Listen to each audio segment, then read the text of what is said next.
everyone. My name is Jamie from the Not So Wimpy Teacher, and I just wanted to share a video today all about how I teach writing.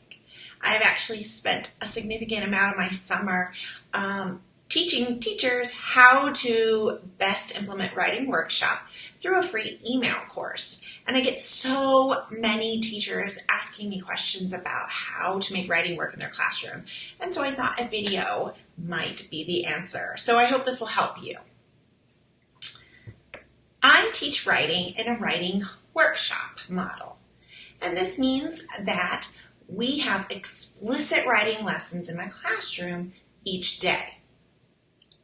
I do not believe simply having a work on writing type of center is enough. That's not necessarily teaching writing. That's giving students an opportunity to write, and that's fantastic.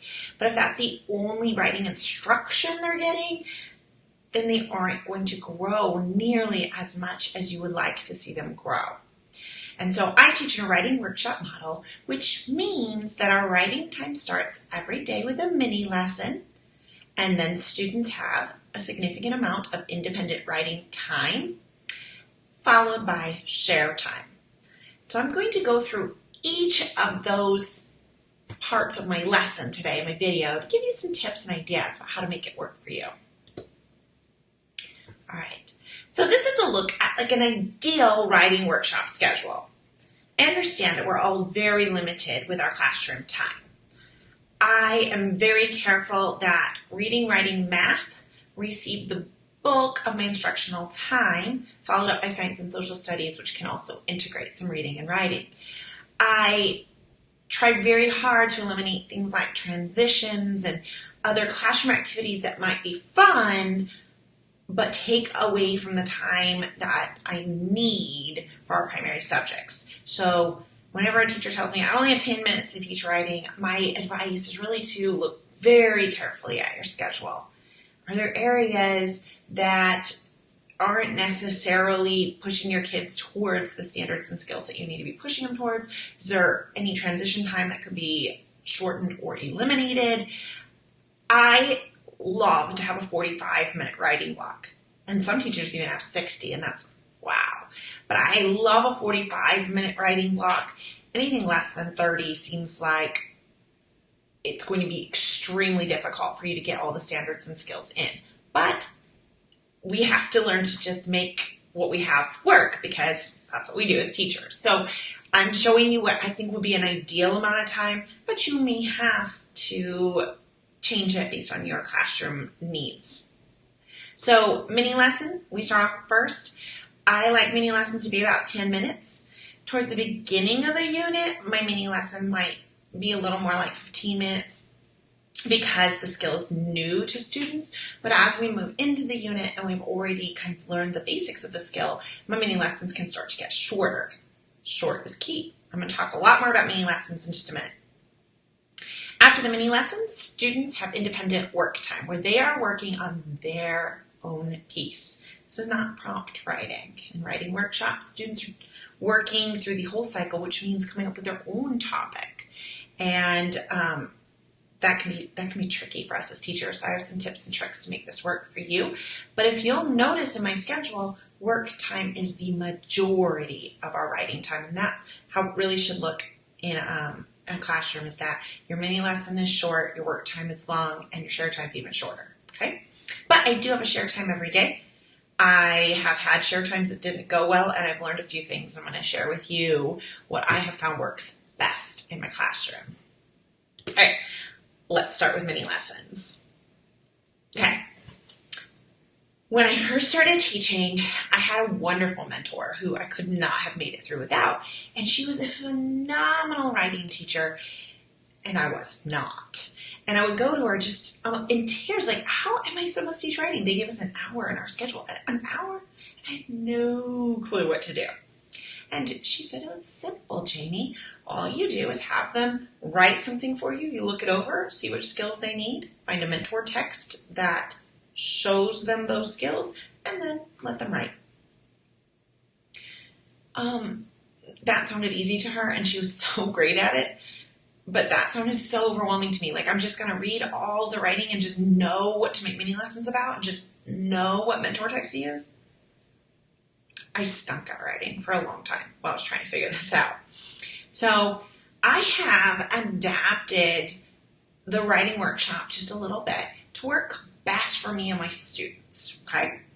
So what was the traditional writing workshop model that I was taught was that you gave a mini lesson and then students went back to their independent work, but everyone was at a different part of the writing process. So Jimmy Bob's coming up with a new topic, while Sarah's drafting, and Anthony is editing, and another kiddo is publishing. And I tried this, and I'm going to tell you that I was constantly frustrated because I'm giving this phenomenal mini lesson about coming up with leads for your writing, but if they're publishing right now, they don't implement it right away. And so the next time they go to write a story, it's not fresh in their mind. They haven't practiced it and implemented it, so they don't use it. So I was giving all these mini lessons, but finding that very few students were ever actually using the mini lesson in the writing. So I've finally figured out what works best for me, and maybe it'll work best for you. I teach a mini lesson on a very specific skill, such as maybe our mini lesson is on finding a good lead for your work or writing dialogue.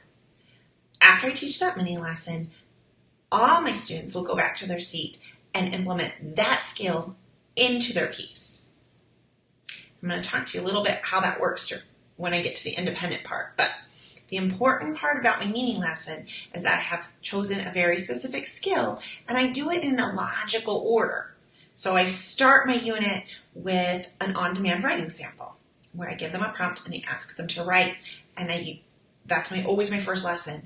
My next mini lesson might be about coming up with story topics. I might do that for a couple of days. Then my next lesson will be rehearsing and drafting, followed by working on leads. It makes sense because I'm taking my kids through the entire writing process one lesson at a time.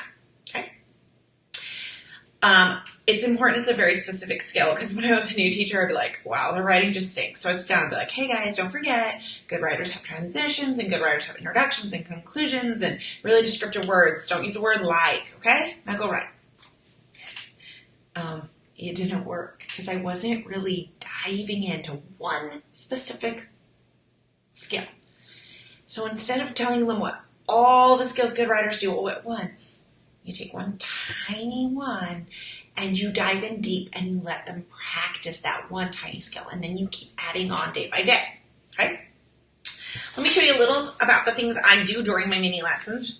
I love to use mentor text in a mini lesson. I can't do it every single day, but I certainly do it a lot.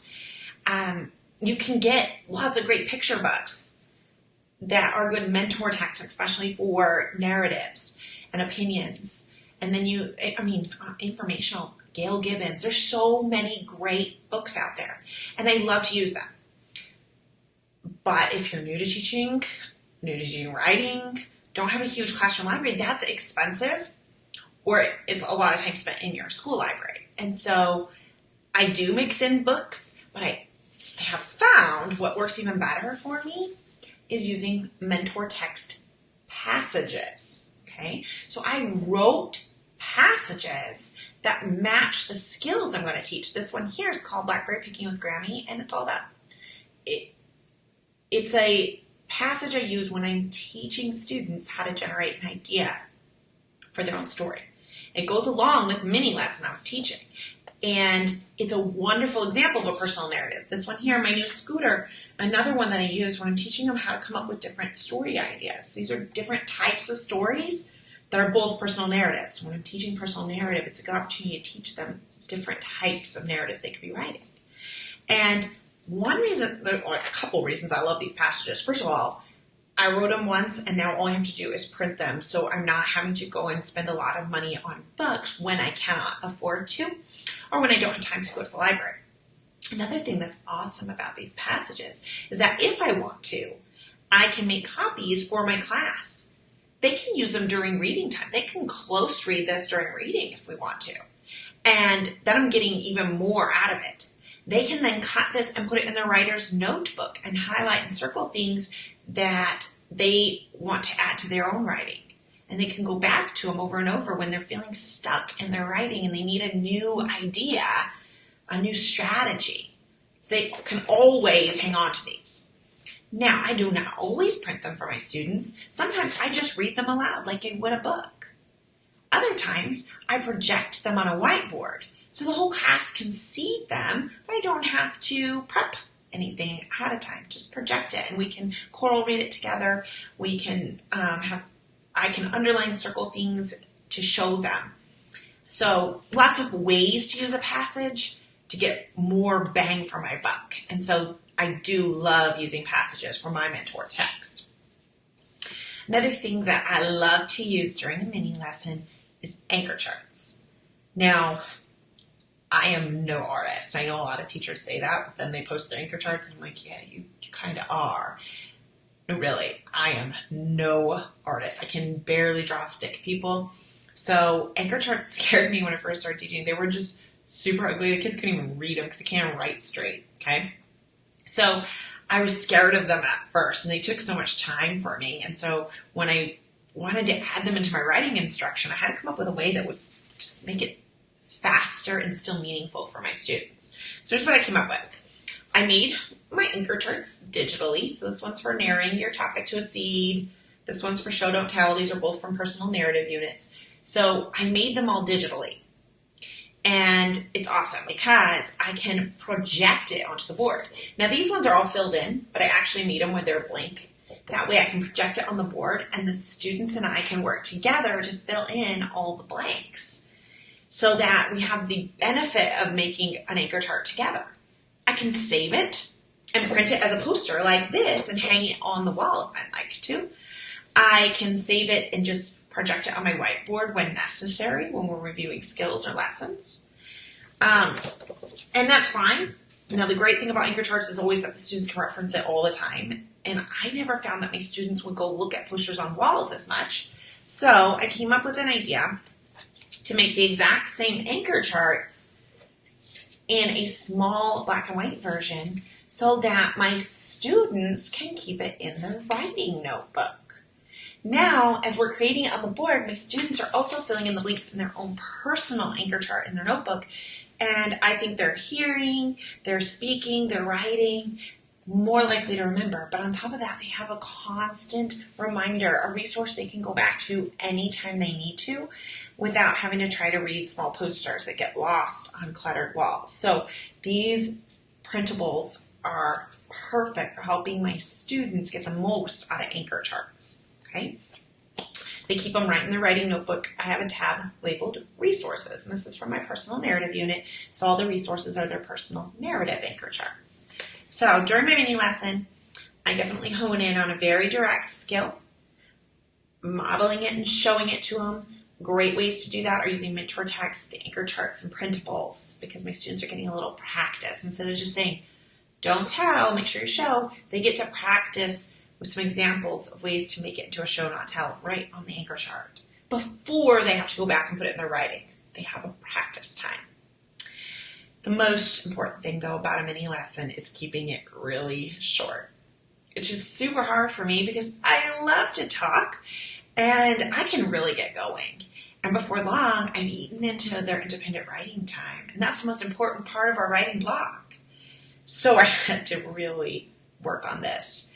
I highly recommend if you struggle with giving a short 10-minute lesson and keeping it really quick, I really suggest that you practice. Give a mini lesson to your dog or your stuffed animal, or if you have a really willing husband, wife that you can do it with, try that ahead of time. Get their feedback. Well, the stuffed animal doesn't give a ton of feedback, but you know what I mean. You can record yourself. And if you find that you're repeating things a lot, eliminate it. You don't need to say it over and over and over again, okay? We think we do. But when we do that, kids get used to hearing things over and over again, so they start to tune it out. They know you'll say it again. So practice giving those lessons, record yourself. I promise after a few lessons, you start to get really used to it.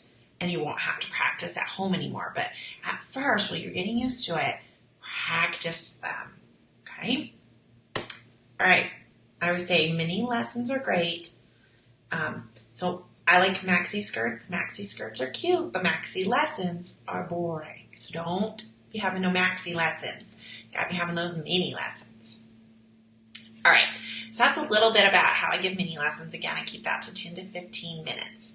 Let's look a little bit what my kids are gonna do now. Okay, so I gave this phenomenal mini lesson all about writing dialogue in a personal narrative. That's not the right one. That was about making goals, which I have my students do all the time. All right, adding dialogue to the writing. Okay, I gave this great lesson about it. Now I send my kids back to their seats. They've already got a draft because we did draft one day. We did lead. Now we're working on dialogue. So they all have a masterpiece writing. So I've taught them all about dialogue. Now I send them back to their seats to find places in their work where they can add dialogue. And we've practiced writing the dialogue. They know how to do it. So they're ready. So what they do, they go back to their seat. They go to their masterpiece, which has a tab here. That's the draft they've been working on. And they are going to add dialogue to their work. You'll see I have my kids draw a line about 2/3 across the page, and I have them skip lines. The reason for this is now they have space in this margin as well as in between every line where they can add things. And this would be an example. If they're going to go back and add dialogue, they have a little space here and they can draw an arrow. Because, guys, drafting is messy, but I still want to find a way to make the revising happen for my students, right? So when they are done adding that dialogue to that story, they don't go on and work on the conclusion. That's going to be a mini lesson that's coming. Instead, they flip to the last tab of their divider called More Stories. Back there, they're working on stories at their own pace. So they might be at any spot in the writing process. And that's okay. This is like their extra stories. This is what they're doing when they finish the independent, focused task I've given them for that day that was based on our mini lesson. So maybe tomorrow we're working on conclusions. And tomorrow I send them back to their masterpiece and say, okay, now we want you to revise your conclusion using one of the strategies we learned today.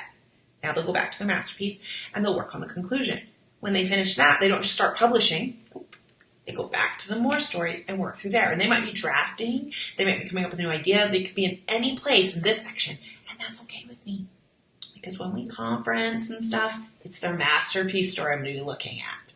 So the more stories is a great chance for them to get extra writing in because we want them writing the entire time. Pencil never leaving the paper kind of thing. But when I conference with them and when we publish, we're all on the same part of the writing process. So that when I conference with them, I can say, show me your dialogue. And all of them are going to have dialogue they've just added because that's what we did together. So I'm mixing the traditional writing workshop where they get to be in any spot in the writing process, mixing in a little bit of more directed writing so that I'm able to more easily help them with specific skills. I hope that makes sense. So yeah, my fast finishers with a topic will always go to more stories. Okay, after they do the focus task I've given them, they work on more stories. They write throughout the entire writing time. They don't have some other activity they do because writing time is short enough, so they're going to write the entire time. I do think it's important to allow choice. I think it's important to allow choice as much as you can in your classroom in all subject areas. And so some ways that you can add choice to your writing time. First of all, let them choose what writing utensil they'll use. I don't know about you, but I have favorite pens, and my favorite pens are these Flair pens. I cannot stand writing in anything else. Okay. I also have favorite pencils. I only like to write mechanical pencils. And I feel more creative when I have writing utensils that I like. So let your kiddos figure out what writing utensils they like. Let them use them. Who says you have to use yellow number 2 pencil every time you write? Be brave. Allow your kids to decide where they sit during independent time. If they prefer to have a clipboard and sit on the floor, allow it. If you have stools or tables somewhere that they could write at, maybe that's where they feel more comfortable. While other students are going to feel most productive sitting in their desk. maybe it's not their desk they feel most protected by. Maybe their desk is too close to the small group conferencing table and they'd like to switch to another desk. I let my kids choose where they're going to write as long as, and we do practices, as long as they're not next to a friend that is distracting to them. They have to find the place where they're going to be most focused on their writing. And the other big way I offer choice is that they pick the writing topic, what they'll write about. I don't give them a prompt. I don't say, today you must write about, a time you went to the zoo. I don't do that. I think students are more creative when you let them pick something they're excited about to write. Okay? So when we're working on our personal narrative unit, they do have to write a personal narrative. When we're working on our informational unit, they do have to write informational. When we work on opinion, they have to write an opinion piece. So I tell them the genre, but we actually go through a couple of different mini lessons about how to generate story topics. And I want them to come up with their own. If they loved going to the zoo last week, that might be what they'd choose to write about. But if it's been like 3 years since they went to the zoo and you tell them to write about going to the zoo, they're not going to have very much detail. It's not going to be an exciting story for them. Instead, they might prefer to write about baking cookies with grandma last weekend. So give them that choice. Teach them how to come up with story topics so that they have that choice and that control, because when we choose our own topic, we are much more motivated and we do better work. I understand that there is a need for prompt writing due to standardized testing. I do give a prompt as my pre-assessment at the beginning of a unit and my post-assessment at the end of a unit. So they are familiar with how to write towards the prompt, but I don't ever think the writing is nearly as creative and personal when you give them a prompt. But during those assessments, I'm able to just test their skills, okay? So give your students as much choice as possible while still keeping them focused in on that mini lesson topic you taught that day. Okay. Let's look a little bit at conferences. Oh my gosh, when I first started teaching writing, this was my least favorite thing to do of all. Here's what I started off doing was I decided I was going to conference with all my kids every week. And I would meet with each one individually. And so if I knew they were in a conference with me the next day, I would have them give me the writing so I could take it home and read it ahead of time so that I could give them the best tips the next day during a conference. Don't do that, guys. Don't do that. You do not need to be taking their writing home with you every day to prepare for a conference. That's really getting into your personal time, and you need personal rest time. Okay, so don't do that. That was craziness. So then I would just still have them come to me, but try to read the story during the conference. It took forever. I was getting through like 3 conferences a day, maybe. And when I had 24, 25 kids, I was meeting with them every 2-3 weeks. It wasn't nearly as helpful as I had envisioned it would be. Okay, so I'm a little embarrassed how long it took me to come up with this, but the trick is to conference I'm not sure. To conference in small groups. Sorry, I have an Alexa in this room and she just started talking to me for no reason. So, all right, I don't know that. Conference in small groups. And here's how I do that. I told you at the beginning of every unit, there's an on-demand writing prompt. My kids will write a piece and I will use a rubric to grade it. After I've done that, I can kind of take all the rubrics and put them in piles. Like, these kids were so off. Like, they didn't even write a personal narrative. I'm not even sure what they did. Like, they're going to need help. Okay? And then you might have other groups where you're like, well, it's a great start. They just need to take it one step further. They need to do some show, not tell, add some cool details, okay? So they're at a different level. It is not scientific. I'm not saying it's perfect, but I try to put my students in groups based on their goals and needs. It's not going to be 100% perfect, okay? It's okay. It doesn't have to be. I split my kids up into as many groups as I was going to be teaching writing. I teach writing Monday through Thursday, so I had 4 groups. So I took my class and I divided it into 4 groups that had similar goals. I went ahead and laminated these posters, And then I could take dry erase or a vis-a-vis marker and write their names on them and just put them on a cabinet door or a wall so that students could reference them and know which day their conference was. Okay, so now I've got small groups of students with similar, not the same, but similar goals. They're in a similar place in their writing ability. Okay. All right, it's Monday, and my Monday group comes to my back table during independent writing time. The rest of my class is writing, and this is important. They have to be able to write independently because I am having conferences right now. Okay, so my Monday group comes back to my table. I have this binder here that helps me to keep track of conferences. I got these really cool dividers at Staples, and there's a divider for every student. Behind the divider, I keep some running notes from every time that I met with them. I write some strengths and some goals for them. I also have the writing samples with the rubric attached, just as a reminder. If I'm wondering, I'm meeting with him, I'm like, what is going on here? Oh, you know what? He was struggling with that before. All right. It's just a really good reminder. This is also fantastic during conferences, this binder. When I'm meeting parent-teacher conferences, it's great to be able to show multiple writing samples and see, look, this was the pre-assessment, here's the post. You can see how much he's grown. He might not be a perfect writer, but he's making huge steps. Okay? So I have the writing sample, and I'll keep multiple writing samples throughout the year so that I can see their growth too. So then I do not read the story for them. I ask for the student to read. So they're all sitting at the table, pick the first student, and I tell them to read it to us. First of all, when they read out loud, they actually will catch some of their errors or see things where they're like, oh, that's kind of confusing. It's great when they can self-correct. I do not have them read the entire story all that often. Pretty rarely.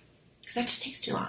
Some of these kids write chapter books. Others of them write 3 sentences, but it still takes them a long time to read them to you. You've got the whole group to try to get through. So focus on one skill. And here's what I mean by that. So instead of asking to read the whole story, say, today during our conference, I would like for you each to read your lead to us so that we can take a look at how we're doing with revising our leads. Now you go around the table and each student's reading their lead and you're able to compliment them and give suggestions for stronger leads. How I choose what skill to focus on during that conference, there's 2 different ways I might do it. And I go back and forth, student need. I might be looking at their rubrics from that sample and saying this whole group was seriously struggling with leads. So that's one of the early, as soon as they get drafted, that's one of the early things I'm going to want to work with them on. So I'm going to have them read their leads to me early on because that is one of their shared goals. A lot of times, though, I just use one of the more recent skills we've learned in our mini lesson. So if we did leads last Wednesday and they had a mini lesson on leads, they went back into their independent writing and there's just a work on leads, then maybe when they meet with me on Monday, I say, hey, read me your lead. Because we've had a chance to practice. They were given another opportunity to go back and fix their lead. So if they're still struggling, I need to know it now so that I can take that student or that group and continue to give them strategies. Okay? So the real keys here, do it in groups, not one at a time. Do it in groups with similar goals. Have the student read, but not the whole story, read the certain part. If you're working on dialogue, say, I would like you to find one paragraph where you used dialogue, where you're proud of your use of dialogue. I want you to read that to us today. Read one paragraph where you used transition words well. Read one paragraph where you added a lot of details so that the author could see it in their mind. Okay, so they're not reading the whole story. Maybe towards the end of the masterpiece, we do 2 masterpieces in a unit. We do one that has longer mini lessons, is more directed. And then we do a second one where we've already had all the mini lessons. And so we just review quickly and then they take the scale back. So maybe when we get close to the end of a masterpiece we're about to publish, maybe then you can have them read the whole thing. Or for students who are really struggling, you may even want to take their writing and read it so you can help them. But there's no reason that you should have to do that with every student every day. They will get a lot out of this conference. In fact, they'll get more out of it than the sporadic, every great now and again conferences that I was able to provide before because I didn't have nearly enough time. Okay, share time. I think share time is really important. I didn't when I first started teaching writing, and so I didn't do a lot of it. How I had seen teachers do share time previously was like an author's chair. And so at the end of writing, they would pick one, maybe two students who got to go up to the special author's chair and share. It is great for the person who gets to share, but it means the rest of the class isn't getting to share that day. Or even, they might not share all week, maybe 2 weeks. I think it's important that students get the opportunity to share nearly every day. And so I needed to change how I did share in order to make that possible, because there's no way everyone can sit up in the author's chair and read, and it would just be boring. Okay? So I make the last 3 to 5 minutes of my writing share time. I give them a very specific task, and they're sharing usually with their partner. Now, every now and again, I switch it up and I call on a few students to share out loud to the class. But because I want everyone the opportunity to share as much as possible, they are sharing with their partner right next to them. It doesn't have to be a skill-based partnership. Just for us, we have shoulder partners at our seats already, and that's who they share with because it's quick. And so I give them a really focused task. If our mini lesson was all about transitions, then I'm going to have them share with your partner 2 different places where you added transitions to your story. Okay? If our mini lesson is on conclusion and ending, I'm going to say share your ending with your partner. If it's on paraphrasing a fact, share one fact that you're able to paraphrase and put into your own words. Okay? So I'm not saying read your whole story to your partner. That takes too long, and the partner gets bored. And so they're not really listening. They can't give them a compliment because they start to daydream. By keeping it a nice, short, focused skill, it means that both partners will have a chance to share and give each other compliments. They stay on task better. And when my whole class is talking all at once, I like to know that they're on task and that it's not wasted classroom time. At the end of a unit, I love to do celebrations. Just a really a bigger ordeal, a fun way for us to celebrate that they have published a couple of masterpieces. Okay, because we do 2 masterpieces per unit. So they've published a couple of masterpieces, and I want to celebrate. I have lots of ideas about author celebrations that I've included in my writing units. But for example, you could have camp share a story. Move your desks to the side, have kids bring in sleeping bags and flashlights, and you can turn off the lights.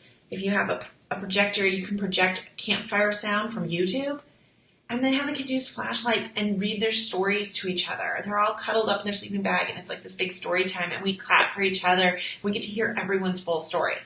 And they can pick one of their 2 published masterpieces to share with us, and they're proud. What about a lights, camera, action, red carpet day? Get some red fabric and make yourself a little red runway. Ask students to come dressed up to school. And they get to walk the red carpet. Give them a microphone that's not plugged in. And have them read their story at the microphone while we all cheer for them. And take pictures like you're the paparazzi. You can also have students do a video day. Have them make, if you have technology, if you have iPads or something like that, you can have them make videos of them reading their story. And then you can put those videos on a Google Drive to share with parents. You can play them for the class and pop some popcorn. Okay? So, do you have buddies in a different grade level? Like a grade level, a couple grade levels below, a couple above or something? You could take your class to the buddy class and have them read their stories to their class buddy too.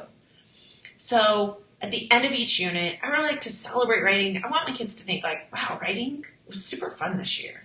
It really was. I can't wait for the next unit. I wonder what our next celebration is going to be. I want them to anticipate it and get excited about it. So celebrations to end each unit. Okay? Now, I do get a lot of questions about grading. And so I thought I'd talk just a little bit about how I grade writing. First of all, grading writing, like writing pieces and formal grading it, takes a lot of time. And I cannot do that every week. And my kids aren't putting out a formal piece every week because really to take it through the entire writing process and do it well, it takes longer. I do a pre-assessment at the beginning of every unit. I use the rubric to grade it formally, and it does take a while, but I do not put that grade on the report card. That is a pre-assessment. That shows what they knew before we worked on the lesson, so that doesn't belong on the report card. But I do need grades for writing. So here are some ideas. First of all, I do formally grade their masterpiece writing, and you can do a post-assessment at the end of the unit and formally grade those. So you can get 2 or 3 formal writing sample grades that way. Other ideas. What if during your writing conference, after you did a mini lesson and independent work time on dialogue, and then maybe you had a conference on dialogue, what if you had them turn in 1 paragraph using dialogue? Then you don't have a ton to grade. It's just 1 little piece, and you can give them a score for this piece of dialogue. It can be straight from the story. And if you want, you can even read it during conferences, so you're not having to take all your notebooks home. Okay? That's one thing I really like to do, is just grade 1 small piece. Just grade their lead. Do they write a lead? Just grade the lead. Not the whole piece. You can even have them read it out loud so that you don't even have to read them and you can sit there and grade them while they're reading it during conferences. Okay? Other things you can do, during some of my mini lessons, I use task card scoots during some of my mini lessons. Those can be graded. You can grade on the completion of their printables in their notebook. You can give them scores for completing those and participating. Participation is great. Give them participation points for writing during independent writing time, for being focused.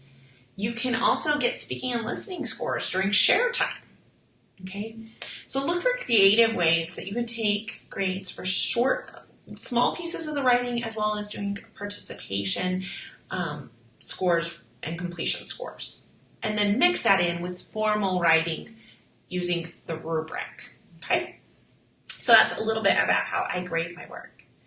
Now, I have a lot of resources to help you, and so I want to talk a little about that.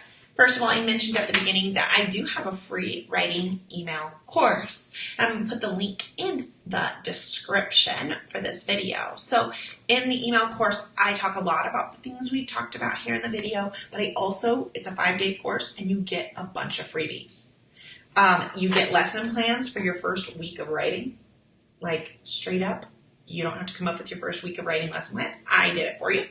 You will get anchor charts for that first week of writing, as well as student printables for that first week of writing.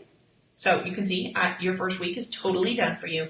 You will also get some nice, simple rubrics for you to use when grading writing, and some other organizational tools. So that free email course, I highly recommend it. Again, it's 5 days. You get an email each day with some freebies. Okay? Now, after you finish the email course, you get the first week of lessons, but now what? Okay? Well, now is when you would jump into your personal narrative unit. And I've written this for you. It is an 8-week unit. All of your lesson plans are written. So you don't have to write any writing lesson plans. They're all right here with intervention, extension, essential questions, the mini lesson, even share time activities, work time activities, all right here. Also, you receive mentor text passages to go with the mini lessons. So you don't have to go searching for mentor text or for passages. And you get the anchor charts that go with the mentor text passages as well, or with the mini lessons. Okay? So you get all of those things. You're going to get the covers and dividers for their notebooks. You are going to get everything you need to put together your conference binder, all the different printables that I use for the conference binder. You will get task cards So in the personal narrative, you're going to get punctuating. Your dialogue, you're going to get personal narrative, like what is a personal narrative, because they don't always know. And you even get prompt cards so that if those students who are still struggling to come up with story ideas, there's prompt cards too. Okay? All of this in the unit, and like a bunch more too. So you have to check out my personal narrative writing unit. There is a link in the description. After the personal narrative writing unit, I move right into my informational report writing unit. Okay? You get all the same amazing materials in this unit, lesson plans, anchor charts, all the student printables for their notebooks that I was showing you, those all come in these units. Task cards with recording sheets, everything you could possibly need. This is so easy, a substitute can do it. A brand new teacher can do it. It's because all the hard stuff's done for you. So I do informational next. This teaches them how to research, to paraphrase, and write reports. After that, they'll do opinion. Opinion does require you to be able to research and write facts, but then put your spin on what is important about the facts. My opinion unit will be released in October. So in plenty of time for you to use it this year, because this is going to take you 8 weeks and this is going to take you 8 weeks. So you'll have the opinion unit out in plenty of time to use it so that it will stay consistent. After that, in January, I will be releasing a fiction narrative. So what I'm telling you is I am writing your writing lesson plans, making your anchor charts, student printables, rubrics, and everything you could possibly need to teach writing for this entire year. I will post links to these resources, including the free email course, in the description for this video. I hope that all of these tips have helped you to get some ideas for how to implement writing workshop into your classroom. Thanks so much, guys.